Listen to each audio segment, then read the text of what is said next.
Good evening, one and all. This is James from mypeexam.org, and more importantly, another kind of fellow PE teacher. So thank you so much for joining me. I know what you can see at the moment is sort of like a black screen.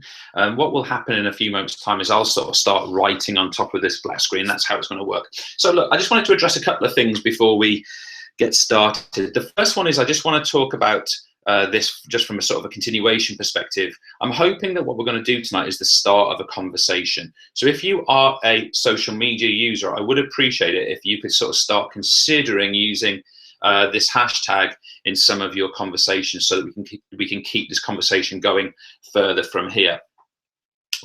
Secondly, I want you to be aware that at the very top of the chat list, there's a chat list available in the tools on the left-hand side of your screen. I've posted a link, and it is a link to a document that I'm going to be referring to quite a bit this evening, and it's a draft Gcse PE specifications comparison sheet, and I'm going to show that on the screen, but it might be useful for you to open that up in another window and have access to that as we go through this session.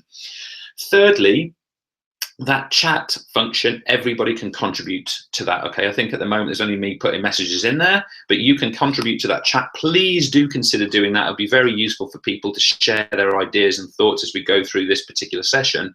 But do please remember that we would like everything that's written in there to be constructive and positive, and I'm sure everyone will agree with that, because we're all giving up our time on a Wednesday night when I'm sure there's many other temptations in our lives. So let's make sure we keep that really constructive and really positive. And really, finally, before we get going, I sort of want to make a bit of a declaration, really, and that is to say that I am completely unaffiliated to any of these exam boards. My role in this is just to try and create some collaboration and an ongoing conversation. I don't consider myself any more of an expert than anyone else in the room may well be. If you've read some of the specifications, you may well have a similar amount of knowledge that I have.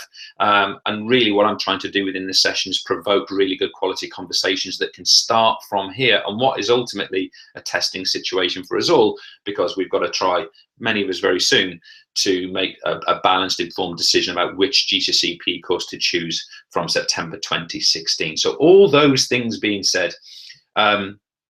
let's actually get started, and let's see if we can start making our way through this agenda. So we're going to address these main points first of all. Okay, so this is kind of, if you like, just a summary of some of the main considerations that perhaps colleagues want to be considering when thinking about this GCSE PE choice in 2016. And I would say, without question, the most important one is this word here. The specs are, as of right now, entirely draft. Now, I don't expect there to be really major significant shifts, huge sort of seismic shifts in things like theory content. There might be in terms of how they're assessed. There might be some exam paper shifts from the SAMs, from the specimen assessment materials.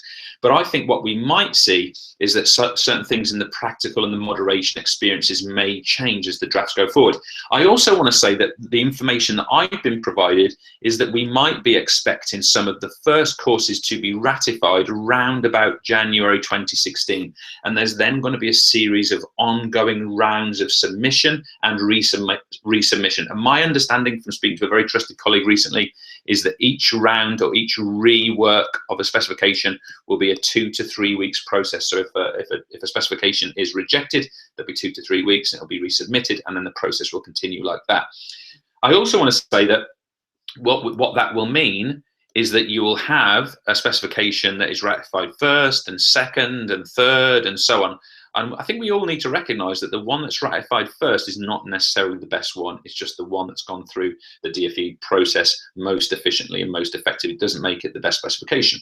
Next point I would make, and I think this perhaps would be recognized by many of you already, is that the actual specifications themselves, perhaps much more so than they are right now, the current or what will become the legacy specifications, are actually quite similar to one another. So we're not talking about huge differences, probably with one exception, which I'll talk to you about a bit later on, in the structures as they are. They're relatively similar structures. And of course, what we do find, and some exam boards more than others, I know the WJC would have not published a lot, for example, so far, but there's a heck of a lot of resources out there. So if you do want to kind of punish yourself, then you can go and spend hours trawling through them. But do remember this key point, that they are drafts at the moment and things might change. Now then, I talked about one in particular being different, okay? And that one that really is different is the IGCSE, and I'll talk a bit more in detail about that later on. But the IGCSE is maintained, or at least right now, appears to be maintaining the structure where the practical is going to be 60%. So the practical for IGCSE is going to be 60%, and the theory is going to be 40%. And of course, this is going to contain that coursework piece in it as well, or the written coursework.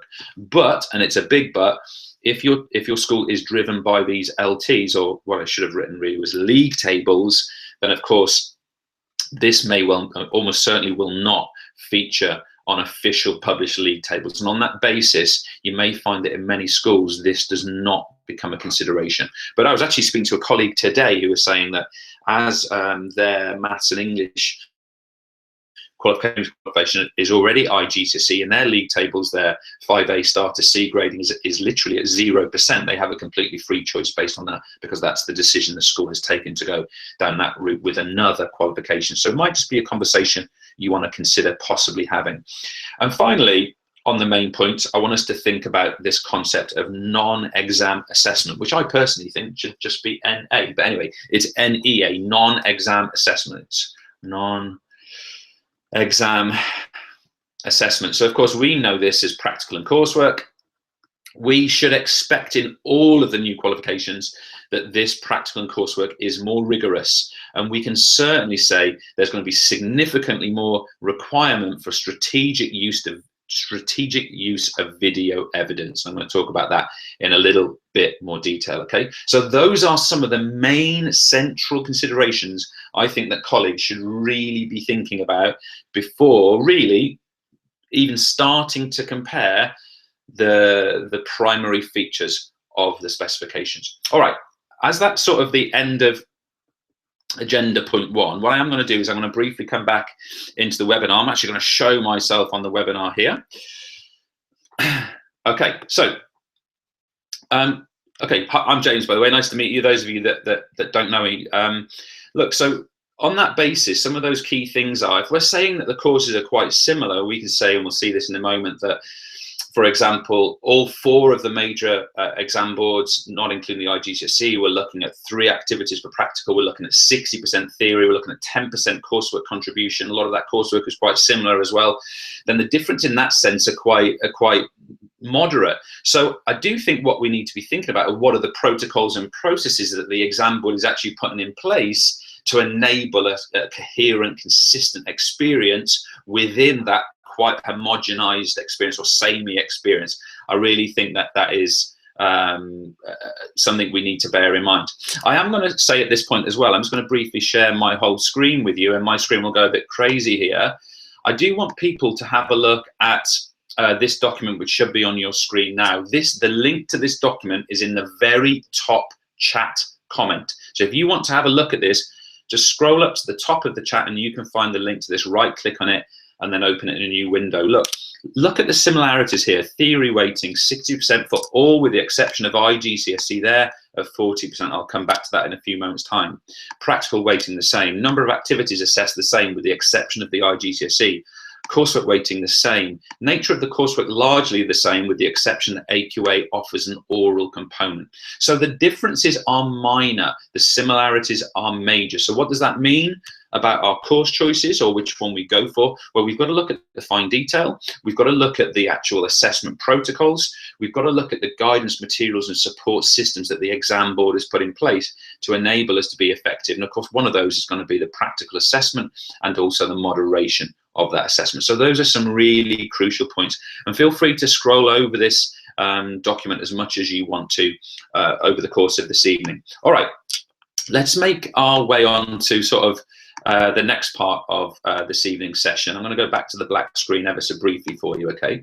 Let's go back here. Our sort of next point that we're going to have a look at is we're going to have a look at the primary features, okay? So I've put a few terms in here, and I'd like you to sort of be thinking about these as kind of central considerations and central, actually in most cases, similarities. We've seen the exam is going to be 60% of the marks. What does that mean for centres? Well, look, unless we are going IGCSE route, some of you might be thinking about that for the first time this evening, think that in itself is something to explore. We should be thinking about excuse me, we should be thinking about the fact that this exam being 6% really challenges our learning model within schools. No longer can we be relying, I'm not suggesting anyone in here is, but no longer can we rely simply on a delivery model of content to get students up to the standard of the more rigorous and fuller, more diverse content that's going to be expected in these exams.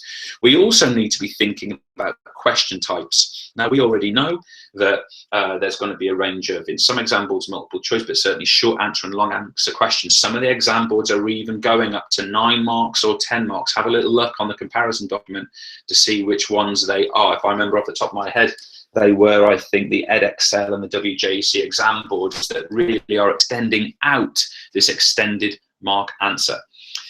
The coursework we've just seen is going to be a 10% feature within this non-exam assessment. Now, the only one that's really different there is that we've got the AQA difference, which we'll come back to in a moment.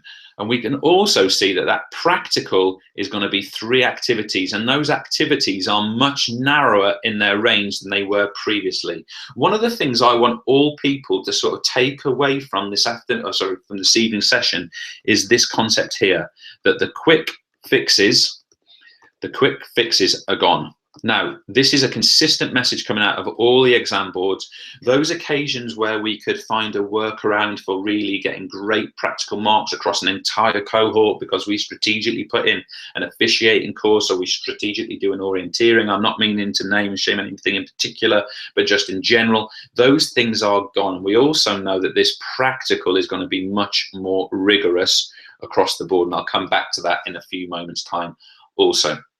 So that's really important. So kind of a couple of things that I want to sort of address here is how are schools actually going to ensure that whole groups of students are going to be able to access 3 assessments at GCSE that are going to meet the required rigor and standard to get them across the line with good credit, good marks in these new GCSEs. That is going to have to be a really strategic approach, an approach that encompasses not just the GCSE experience, but certainly a Key Stage 3 growth experience, and maybe even linking out into the external community and even back into Key Stage 2 as well. There's going to have to be a strategic approach to how this practical actually gets done.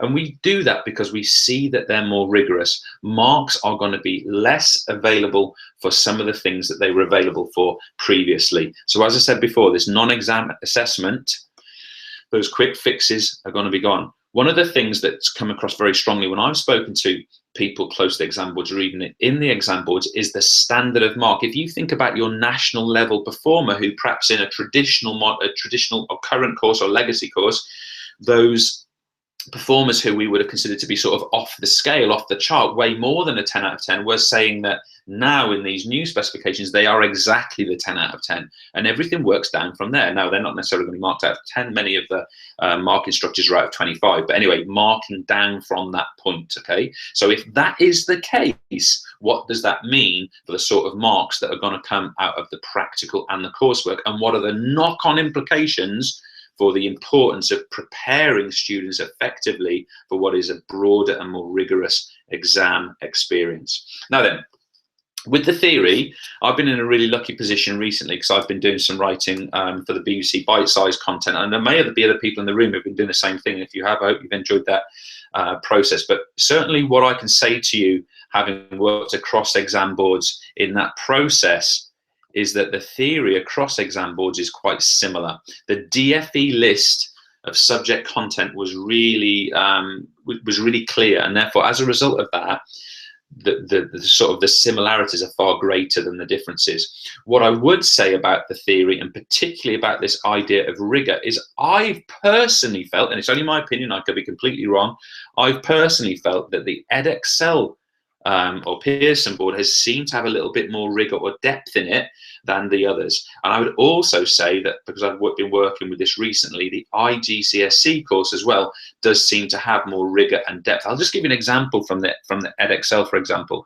So in the Edexcel course, the parts of the vertebral column need to be known, whereas in the other courses they don't. It's just a simple example, but there might be more of this rigor in this one and in this one. If that's the case, that could inform your decision positively towards those boards or negatively towards those boards. If Edexcel are expecting more rigor and 9-mark answers, we could see that as negative. But does that also mean there's going to be a broader range, broader difference between the actual raw mark and grade boundaries themselves? And if that is the case, we probably see that as quite a positive thing.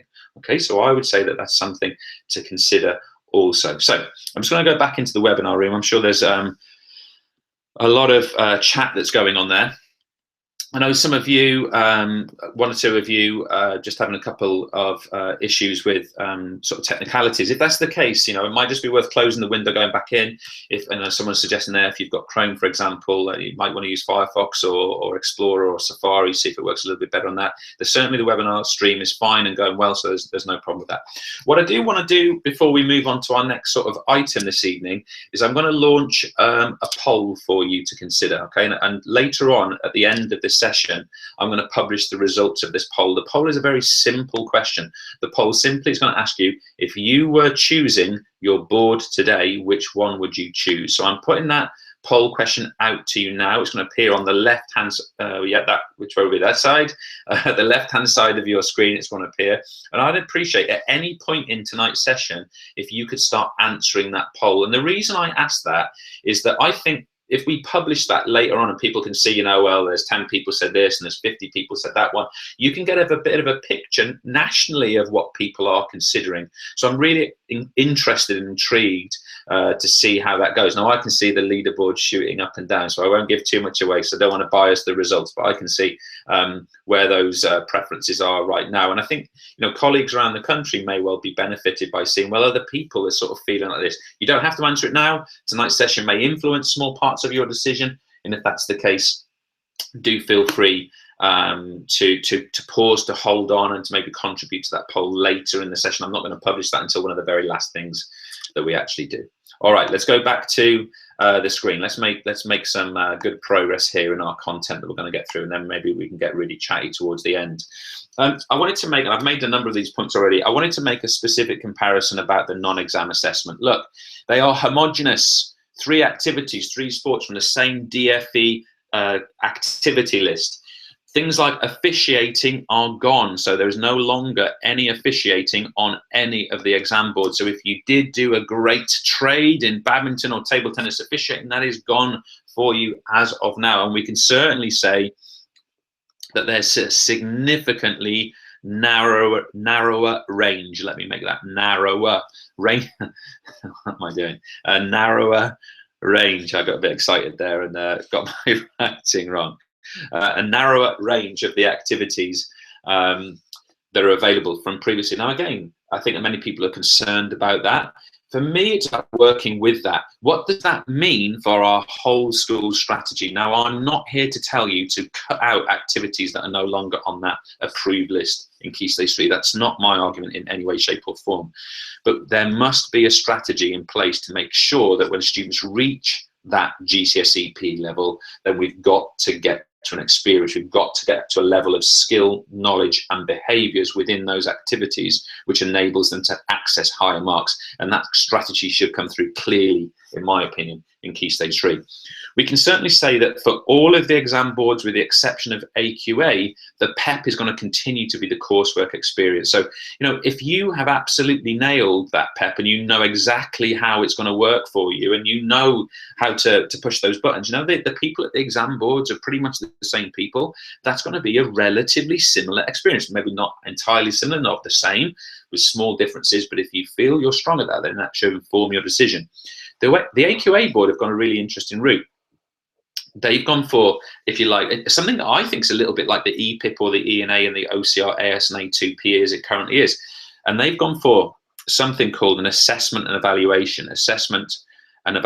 And this can be either done in a written format, but probably will be done in a verbal format where students look at a live performance and then assess that performance and look at improving that performance through a description. Now, I think that's interesting because if you have, again, nailed that OCR A-level EPIP ENA thing, that could be a really significant part of your decision, that AQA board is providing that verbal experience for the coursework, although it can be written also if that's what you prefer. And I think that's very interesting. So I would talk about that. I would consider that as well. For your non-exam assessment as well, you're going to need to be absolutely razor sharp on video evidence, okay? And I think that all departments, every single one, needs to come up with their strategy of how this is going to work. The idea of video sampling is probably going to be a thing of the past. There certainly seems to be, across all of the boards, a move whereby the board can quite literally request a single performer and the video evidence that backs up a consistent level of performance on a video recorded DVD YouTube format. You know, obviously think child protection within there as well. And I want to mention the idea of consistent here. Consistent or consistency, okay? It's coming really clearly out of the descriptions for the exam board that a one-off assessment is not going to be sort of considered to be acceptable. Exam boards want to see evidence of the consistency of performance. And what do we mean by that?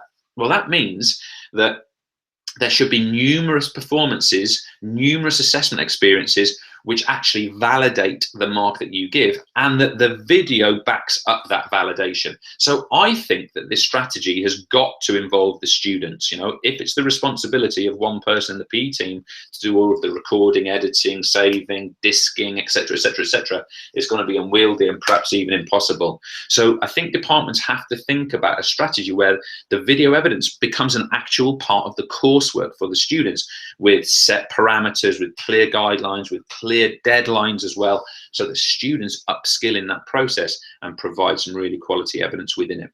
And finally, and this will only be relevant to a few who have worked with certain exam boards, is that the moderation is going to be centre-based for all exam boards, is my understanding. Now, there have been some exam boards in the past where the moderation has been based around a cluster, so you get together with local schools, and then you look at similar profiles of performance and you compare them. It appears to me that that has gone, and that all moderation will be centre based. Now, that is going to change the experience. It's going to put, again, much more emphasis on this video evidence consideration. So that might be a more rigorous process. That might be something you're already used to for some of the exam boards from previously. It may be that you're less used to that. Let's make the comparison on theory then. Now, again, that comparison document I've published already will be really relevant for you here. Note that all of the exam boards, with the exception of 2, have got 2 exams. So we're going from an experience whereby one exam gets you 40% of the mark, as it currently is. Now 2 exams are going to get you 60% of the mark. So that is a really significant change, in my opinion.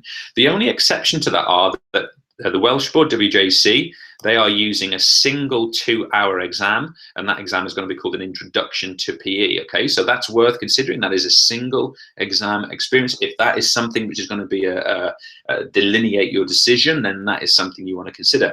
The other one that has one exam is the IGCSE. The IGCSE, again, may well not feature, almost certainly will not feature in league table publications, so it might not even be a possibility in your school, but again is maintaining the structure of one exam. And with the IGCSE, of course, the exam will only be worth 40%, a little bit like the current structure for all of the GCSE exam boards. So that again needs some reflection and some consideration. One of the things that I've included on, and in fact, I'm going to put it on the screen while we talk about this, and I'll just come onto the screen briefly just here. One of the things that, just bear with me a second. One of the things that I think is worth having a look at on this screen here, I hope you can see that, and do feel free to have a look at it yourselves on your own version of this, is where you see in row 12 here, you've got the total raw marks on exams. So for example, with AQA, there's going to be 156 marks available, with EdXL 160, with OCR 120, and so on. Where we see that, we can also look at that in combination with the amount of time that's in those exams. And if we have a look on this column here, in this row here, 14, for example, we can see that AQA, OCR and WJC seem to be publishing courses and exam structures, which mean that students have to make 1 mark or more per minute of their exam experience, whereas EdXL, it's down at 0.89, and IGCSE down at 0.76, marks per minute within those courses. Now, interestingly, Edexcel has also got one of the bigger totals, the 9 marker here. Look, the 9 marker they've got for the extended answers is their longest answer. It appears going to be a 9 marker. When you put those things into consideration, that means that they're actually going to be in a situation where once the student's going to have quite a bit of time for those short answer questions. Okay, that's going to be quite resourceful for the students. Having said that, they're in exams for 180 minutes. Look, row 13, they're in that exam for 3 hours. Those are 2 exams for 3 hours, and you have to consider whether that's going to be the most appropriate decision or version for your students to undertake or not. But I do think this figure in row 14 is interesting, the number of marks per minute and how that's going to relate. Now, if there are fewer marks, for example, we've got that in the Gcse board, we might therefore have narrower sort of raw mark boundaries as well between grades, and you do have to take that into account. But certainly those theory structures, the 2 biggest differences are the Gcse, as we see in column F. Gcse only has the 1 exam and is worth 60%, and the WJC is 1 exam. And sorry, I should say the Gcse is worth 40% of the marks, and the Welsh board has 1 exam, and that single exam is worth 60%. So again, it's something for you to consider. It's something for you to consider when just bear with me a second. It's something for you to consider when you're thinking about that sort of exam experience. All right, let me go on to what are some of my latter kind of agenda items before we get a bit more discussion based within the session. I want to talk, and it's only like my personal opinion, this, okay, so I can't hold this up as being anything other than that, but I want to talk about what I personally believe is going to be best practice going forward towards your choice and implementation of the new courses from September 2016. And if you're delivering in year 9 already, it could be much earlier than that. I'm going to start with the non-exam assessment. Remember, we're talking about practical and coursework when we talk about this. But what would be some of the key things for you to be thinking about? Well, I'm going to repeat what I said a few moments ago. I think that colleagues really need to think about a strategic approach to developing this narrower range of activities, no officiating involved. And I think that strategic approach has got to include what takes place in Key Stage 3. Now, I know I'm going to be preaching to the converted on that. Many of you will say, well, of course it does, but not everybody does think about those things. So I'm raising that now. Your Key Stage 3 program should at least have an eye or a nod towards the non-exam assessment, or at least the rigor, the skills, the knowledge and behaviour which is going to be required of the students should they go GCSE PE route. I think it's absolutely critical. And on that basis, I'm also going to suggest that one of the other things that colleagues might want to think about, and I know there's many that other in the industry that already advocate this, is to think about longer units of work for greater development. Now, I'm talking about this in Key Stage 3 and also in Key Stage 4. You know, really put in something like 8 to 10 to 12 week blocks of work into activities to really allow students to develop their knowledge, skills and behavior of the activity to a depth which is going to allow them to in the future go on and succeed in GCSE PE. I really think that is an interesting, important point. I can't tell you it's right for your school because I don't know your school, but 8 to 10 week blocks, perhaps even longer, could be really significant in getting students up to speed as they need to be. I want to talk briefly about the practical assessment, and this is across all exam boards. The practical assessment is going to be based really on 2 areas per activity, and that's going to be the idea of assessing skills, developing and assessing skills, and then the students are going to be assessed in some kind of full version activity. Okay, so again, this full version activity needs to be supported by this strategic approach and may well obviously be reflective of the extracurricular program as well. I also want to say, as I said before, is that performance must be repeatable and consistent.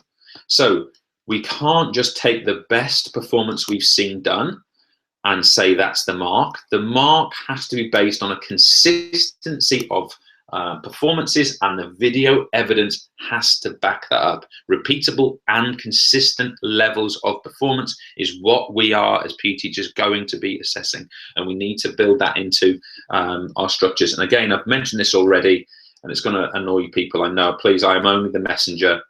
but what I meant to write there was GB performer not or no longer off the scale. GB performer not off the scale. So I want to state here that of course is going to be an element of concern for some people. If the GB performer is the 25 out of 25 mark, and then everybody is marked from that point downwards, think about the difference that's going to make for your GB level badminton player and someone who's picked it up for the last 6 weeks. The marks difference should be really, really significant, and we've got to address that with our strategic approach to the provision that we're going to put in. And my last point, just squeezing it in here, is what I've said already about video evidence. You guys out there, you need to be thinking about the strategy you're going to be putting in place to produce a quality, full range of video evidence that's going to be absolutely critically important to the success and the consolidations of marks once they are made. All right, onto the theory in terms of the best practice I think people need to be considering. I want to do this in yellow because I think the purple is not good for everyone's screen, so I'll avoid that. And that is this point first of all.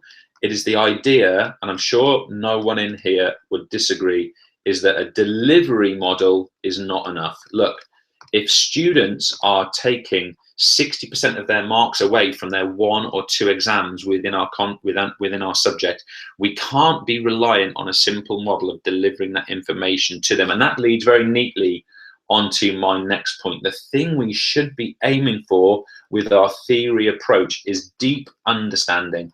So just bear with me a second.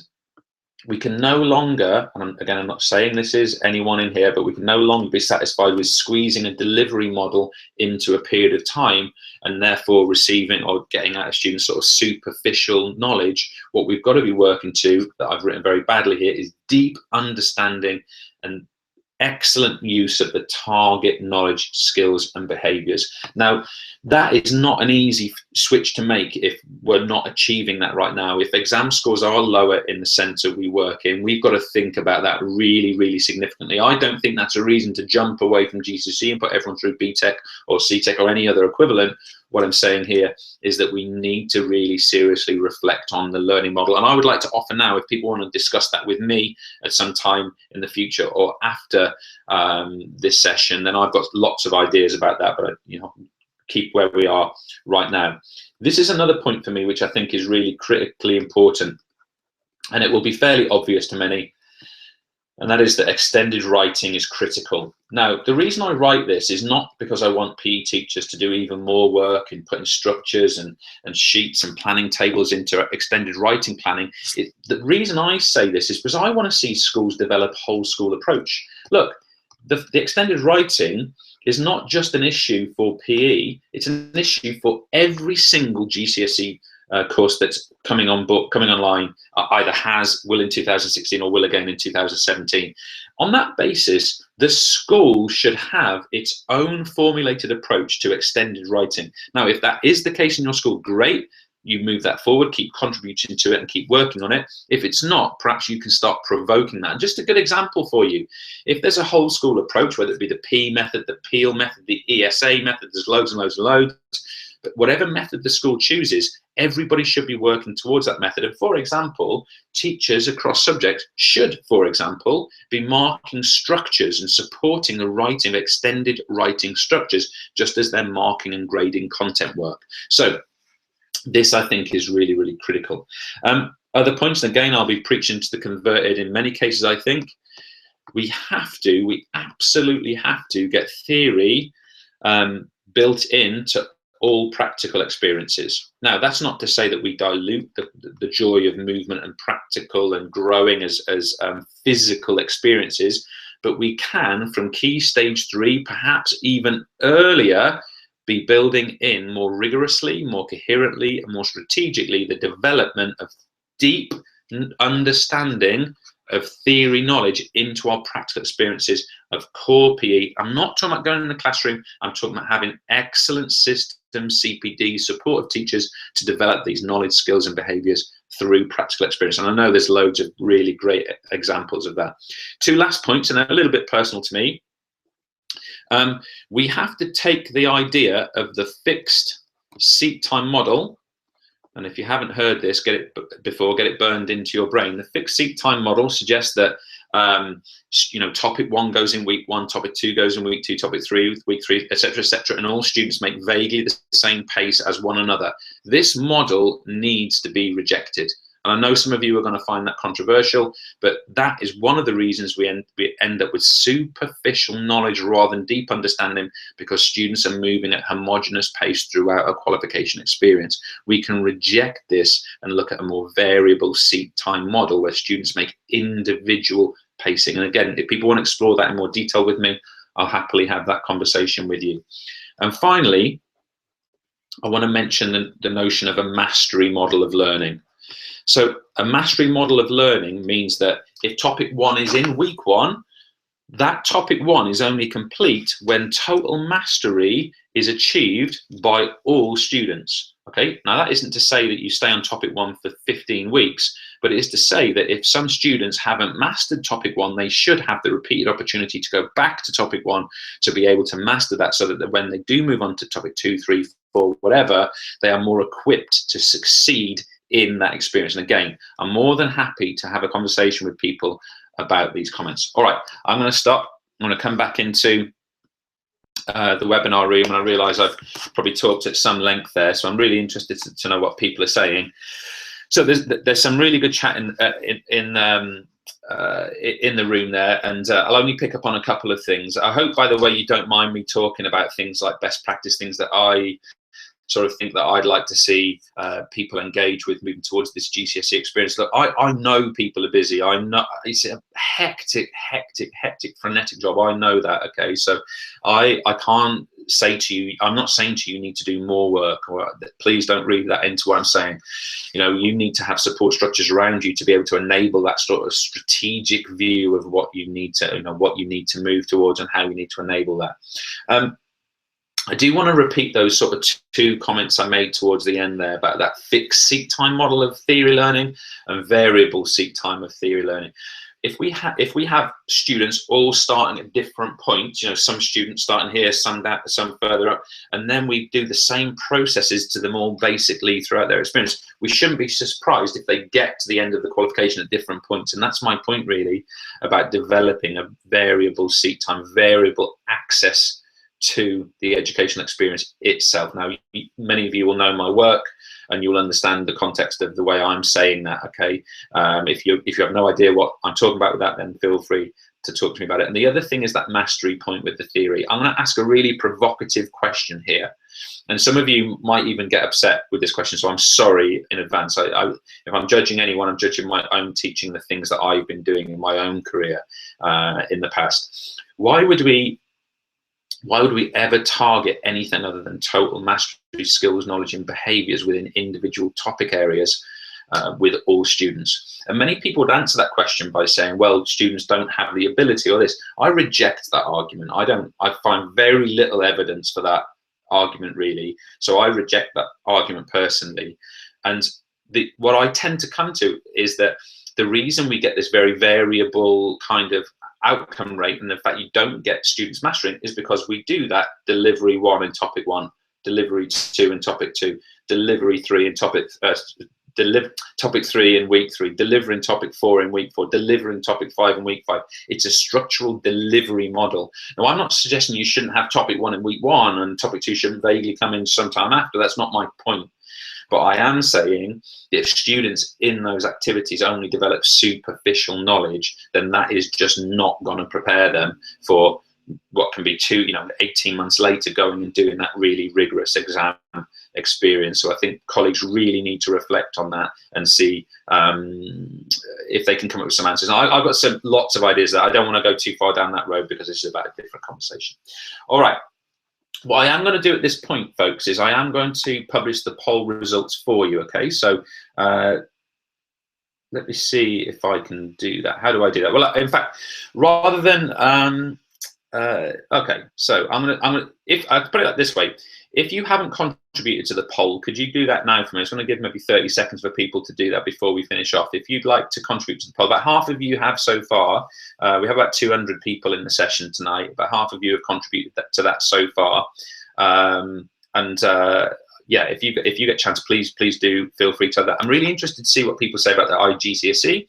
I was sort of surprised about that qualification. You know, we know that EdXL is the leading spec currently. Is now AQA a little bit underneath it, and then OCR a little bit under that, and then the other two come underneath in terms of popularity and usage, that is. But I was surprised at that IGCSE course, at how they managed, how they were keeping that structure. And of course, they're keeping that structure of 40% exam, 60% practical, 4 activities, because they're not going to feature on those league table outcomes. So that may tie your hands, and it may not be a consideration. You know, it may not be the right qualification anyway. If people do want to explore the IGCSE, I have one excellent contact who I can put you in touch with in the coming days. I'm sure we'll be happy to discuss that with you. Already does the IGCSE. He's a really good guy, Andy, and I'm sure he'd support people in that process. But I found it an interesting process to read about it. All right, I'm going to stop that poll. So of the people who have cast votes, we've got 111 people casting votes. So I'll tell you how this has worked. The AQA board has picked up 46 votes. In fact, one more just popped in. The AQA one picked up 47 votes. The EdXL Pearson one picked up 35 votes. So it's AQA 47, EdXL 35. IGCSE is 5, which is actually more than I was expecting, which I thought was quite interesting. And OCR have got 24, and the Welsh board with 1. All right, so it seems to me, you know, a little bit like it is now. You have EdXL and AQA being the front runners, and you have OCR coming a little bit underneath there. I do want to show you one other thing before we sort of really go into answering chat comments. I just want to, the screen will just go a little bit crazy just for 1 second. On the document that I've written here, and of course there's some useful information there for you to reflect on, there's also a second tab which is called GCSE board strengths. And I just want to highlight this for you. I'm not necessarily saying you should look at this all right now, but what you can do here is you can see some of the submissions that EdXL and OCR have actually put in that they feel are their 5 key points that relate to their exam board, okay? So I encourage all attendees this evening to have a look at that. I did request the same information from all exam boards with the exception of IGCSE. I did not approach them, but AQA and WJC did not respond to my request for information, and EdXL and OCR kindly did. For me personally, I think the fact that they did respond is quite significant. That being EdXL and OCR, I actually appreciate that they did. We've got an open source experience this evening, and colleagues at those exam boards are saying, okay, we're going to contribute to that. I think that's a positive sign, not necessarily decisive, but I like the fact that they did that. So I'd encourage you to have a read of those either now or indeed after the session ends this evening. All right, I'm going to go back and I'm going to see if I can answer any chat points and see if I can provoke a little bit of chat. So Natasha Reeves, with the mastery model, would you advise revising previous unit content throughout the year? Look, I'll be really provocative for you, Natasha. I would say that one of the most exclusive concepts we have in education, and again, I may frustrate some here, but is the idea that we teach some content, say on Thursday morning at 9 o'clock till 10 o'clock, and that's a one-time only deal. I'll deliver that material to you, and then that's broadly it: worksheets, passport questions, bit of homework, maybe we'll go back on revision. I would simply ask, why is that tutorial not available 24 hours a day, 7 days a week, every single day of the year? And again, if you know my work, you know what I mean by that. But I think it's a very exclusive thing that we do that in education. It's something that we can challenge and change. That's not to say that we never deliver something in the classroom. It's to say that the standard experience in the classroom does not necessarily need to be someone standing at the front presenting information out to the audience, which is ultimately a very passive experience. So I would say that the mastery model is built on the idea that the student themselves paces their way through their lectures, paces their way through their learning activities, pace their way through questions, answers, project work. And I'll happily have that conversation with you in more detail. So let's see where we were. I'm just going to sort of try and scroll up a little bit here. Lots of chat coming in. Ashley Crowther, does the PEP on Edexcel and OCR still include the AOP element? A good question. I believe it does, but I wouldn't want to be quoted on that. If you're braver than me and you've gone into the real fine detail of these things on the exam board, then you know you've got more time in your hands than I have. But I believe that is the case. But I would check that out. Okay. Michelle Barker, firstly, nice to have you in here, Michelle. We know each other from other works. It's good to have you in here. With the shift in practical theory percentage, how are people going to organise the curriculum, 1 practical to 2 theory? Great question. That, you know, that idea of the practical being the dominant classroom experience, is that going to be challenged? I think many of us would like to think that isn't going to be challenged from kind of like an aesthetic, experiential point of view, but maybe it's going to be an inevitability. So, are you worried about, Mark West, are you worried about how to moderate accurately? Now there is talk of GB athletes being 25. You have to get that clear from your exam board. Speak to them, bother them and ask them. You know, those support lines, if you are not on them constantly, you're missing out. They're there for you to contact them, ask for information, get clarification. That information from me has come from a really reliable source that works across the exam board. So I hope it's quite reliable, but it's certainly a question we need to ask. Josh Clayman, great to see you here, Josh. We know each other really well. If we move to longer blocks of, say, 10 weeks, are we only going to be doing 4 sports a year? I think it's a great question. I'm not, Josh, you know, your school down in Guildford, I love it down there, great place. I'm not telling you how to do that. That isn't my point, but I'm just posing a question, right? I'm coming at that from the point of view of, right, if this is going to be really a rigorous assessment experience, how do we get students up to that point where they're going to achieve that assessment? That's simply my argument. I can't tell you which is going to be the way for you to do it, but it may mean that you want to be thinking about those things. So down to 4 sports a year, I'm not sure, but it's certainly something you want to think about. Natasha Reed, yes, please have that conversation with you. Yeah, absolutely, Natasha. I'll put my email in the chat right now for you, and feel free to drop me a line. It's just gone in. And that goes for anyone else for that matter as well. Look, as a lot of you know, I work in aspects of PE which are really quite different from what is the traditional model. And I am proud that I do that, because I believe in that mastery model of learning, and I work in it every single day. So for me, it's a very familiar thing. For many people, it feels very new. But I'd ask a question. If we were teaching, many of you will have done, if we were teaching a child to ride a bike, for example, that moment when they were just like about to let go of the handle as they go forward, would we stop and give up there because someone had said they're sort of 60% cyclist, or would we stay with them until they'd absolutely mastered that thing? And that's my simple. Why don't we learn in school how we learn in general? And that's my general question. It's only the system that's in the way of that. The system can change. And there's lots of ways to change that system. I have one way of changing that system. And if you're interested, you can talk to me about that. Yeah, Neil, I think that's a good question. Radically change Key Stage 3 PE. That's to benefit 40 or so GC. I agree. I'm not talking about radically changing. I'm talking about having strategic direction that will enable those 40 or so to develop in that Key Stage 4 area. No. Radically changing your Key Stage 3. No, that's not. I have no right. I have no argument on that. I'm not qualified to say that at your school. I'm simply saying that the Key Stage 3 could represent that. Alan Reed, good to see you. Which specification do you feel the best prepared students for A-level? Right, Alan, look, how are you, mate? Oh, by the way, thanks for that email this morning.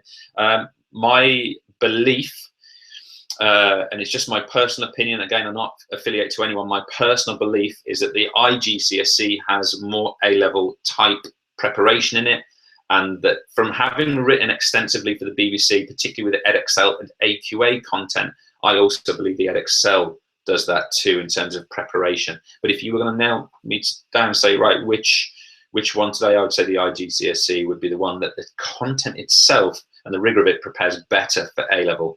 Again, it may be irrelevant because you may not be able to get that across because of the league table issue, but you know, that would be my opinion. So yeah, so Tom, should we stick with the same board at A-level? No, not necessarily.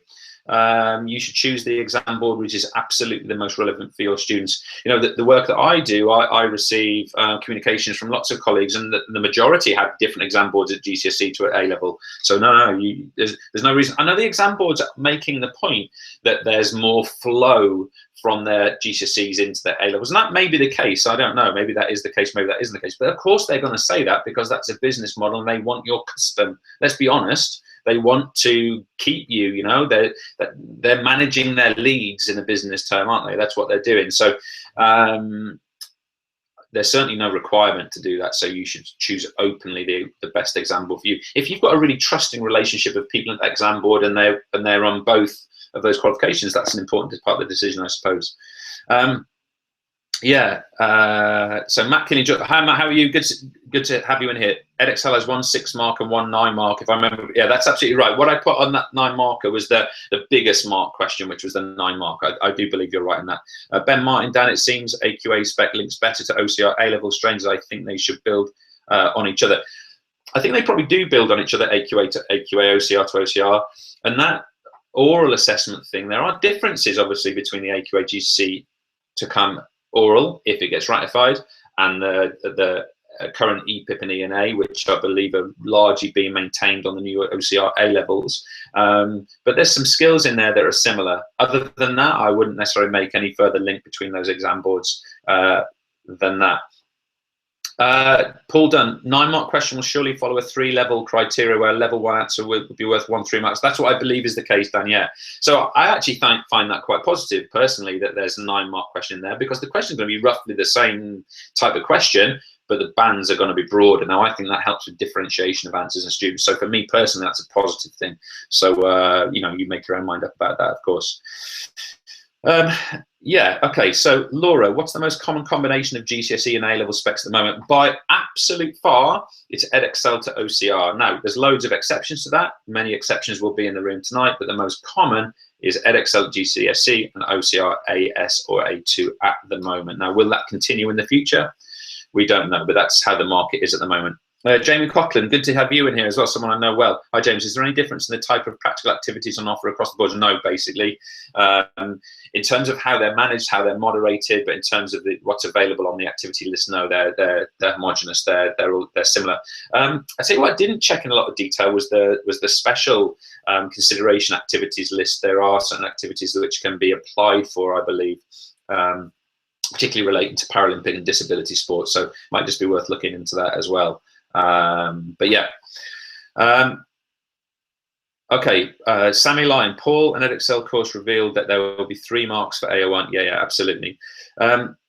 Neil, can you send a link for this document again? Neil, I'm assuming you mean the one that we've been having a look at, and if that's the case, just bear with me, and I'll send the comparison document. I will send that to you right now, sir. So just bear with me while I find that link. Okay, I'm putting that in now for you. Okay, so that's the link just going in from me. All right. So Nathan Foster, have we been given the activity list? Yeah, that's available. I believe that's available on all of the exam board areas as well. So if you go to any of them, you can look at the activity list. That's there right now. A lot of activities that were there previously are no longer there. Officiating is probably the most notable example of that. Completely gone. And also coaching has been narrowed down a great deal as well. It's worth having a look at the range of activities that are presented in there.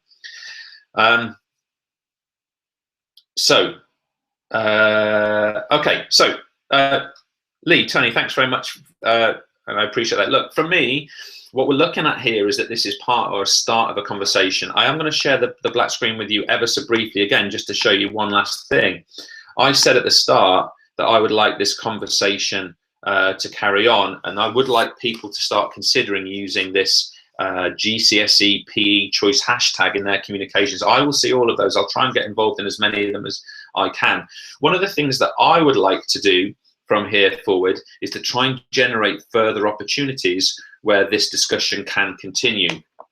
And what I mean by that is, of course, as ratification of these exam boards actually becomes relevant and we see more detail as to what's going to be included, we can start to make more informed decisions about which exam board is going to be better for each individual location, school, area. I was speaking to one area recently where they were talking about all the exam boards from the, all the schools from the area doing one single exam board and managing it in that way so they could share resources. Is that a good idea? Is that sustainable? I don't know, but some areas are looking at that as a possibility of really benefiting from shared collaborative resources, experiences, practical activity assessments. Don't forget, think about full version assessment of rugby union, for example. You're going to need 15 and video evidence of 15 playing full version rugby. How many schools can do that on a regular basis? Some can, some can't, but how many can do that on a regular basis to provide a facility for all their students? Does that mean we're going Saturday mornings and videoing things? Does that mean we're leaving that to the student? So there's some interesting points there about perhaps having a strategy where you actually coordinate your activities with another local school, not necessarily the whole cluster, but other local schools as well. Okay, last points before we finish. Colin's going to, please could I have the link to, yeah, the link's in the chat. If you scroll right up the top, it's there. Darren Contreras, please, where have you gone? Please could you clarify the video evidence? As I understand it, Darren, my understanding of it is that every single student that you work with is going to require video evidence of their performances showing a consistent level of assessment. So, sorry, a consistent assessment level. So if that is the case, think, depending on how many students you have in your cohort, that is a huge amount of work for showing that, not just a single assessment activity experience, but a range of series. That is basically a piece of coursework for the student to be producing themselves and to be managed by the school and to be supported by the school. So that's something that you need to think about. Jill Howard, thank you for raising that, by the way, in terms of the practical activities. You're right. Students have to do one individual activity, one team activity, and they can choose one from the other two. So it has to be at least one individual and one team activity. You're absolutely right on that. And final points. Final points for me. Let's make sure that this is the start of a conversation, not the end of it. Let's get people active on Twitter and other spaces, actually having a conversation about these sort of things. Let's see if we can put other experiences in here. Maybe the next time we do this experience, maybe with people who are real experts in those exam boards, presenting information that they believe really represents and reflects that exam board. And let's make sure that this is a really, really, really important start point of a longer conversation. Again, this is not the decision point. Your job now, my humble opinion, is to go and have reflection time, to think, to listen to other people, to discuss, to have space, to have support strategically from above to enable you to do that. Don't jump to decisions necessarily right now. You don't need to do that, I hope, but you certainly, start in that conversation and think about it going forward. Haley Ramos Gonzalez, do we know when they'll be finalised specifications? No, is a simple answer. Probably earliest is January, and sometime after that for the remainder. As I said before, it's a 2 to 3 week process. Every time they sort of are requested to make changes from DFE, they'll need 2 to 3 more weeks to then put them in place and make those changes and suggestions. Okay, look.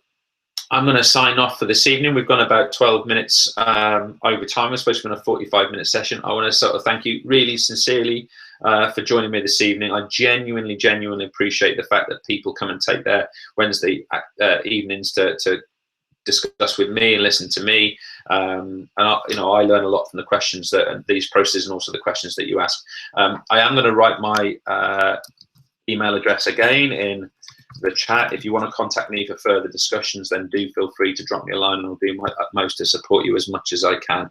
And yeah, it should be an interesting few months, right? All right, take care of yourselves, have a lovely evening, go and get a bite to eat, watch the TV, have a glass of wine, have a lovely evening. Thank you and goodbye.